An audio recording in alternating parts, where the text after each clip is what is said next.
This is your first time here, but I understand you watched this show for research. That's right. Whenever I want to cast someone in a movie, I always kind of Google you and see how they do, because you always get everyone to let their hair down on the show. So I do. And have you cast anyone from watching them on the show yet? Oh, yes. Plenty of people. Because you can see things that you can't see sometimes when someone's acting. That's true. That's right. Well, that's the whole difference about having someone on the show. When they have a script and they have a character, but then they're themselves, and some people aren't as, they're not as comfortable. No, not at all. So let's talk about, well, first of all, let's talk about your hair. So you're doing, is this what you look like when you're not in character? Yes, this is how I always wear my hair. This is just your look?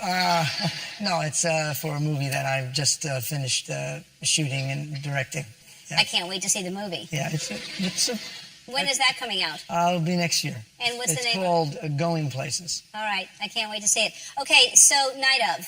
Right. This is such a great, I don't know how many people saw it, but it is, it's such a great idea, it's such a great story, and James Gandolfini was supposed to do it, is that right? He actually had done one day in the original pilot, and then, unfortunately he passed away, and then they kind of shelved it for a while, and then they went back to rewriting the other episodes of it.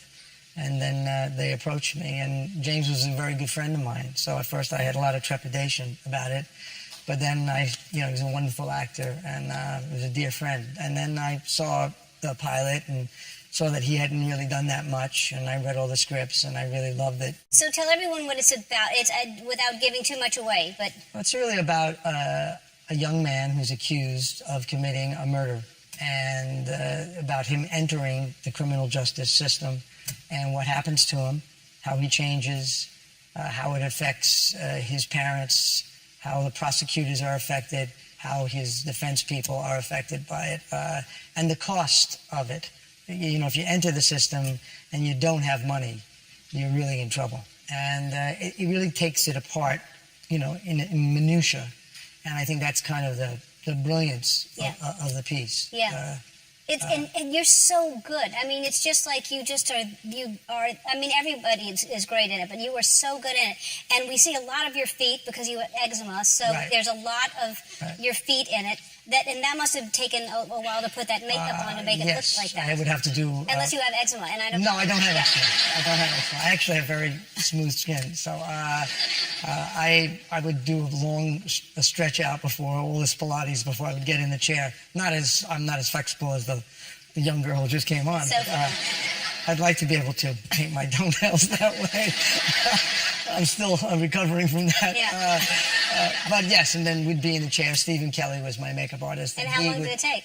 Well, he would do this whole kind of Lucian Freud with appliances and paint, sometimes 2 hours. How is it to work in the freezing cold barefoot? Well, they would make these little warmers for me. They were sort of like leopard warmers.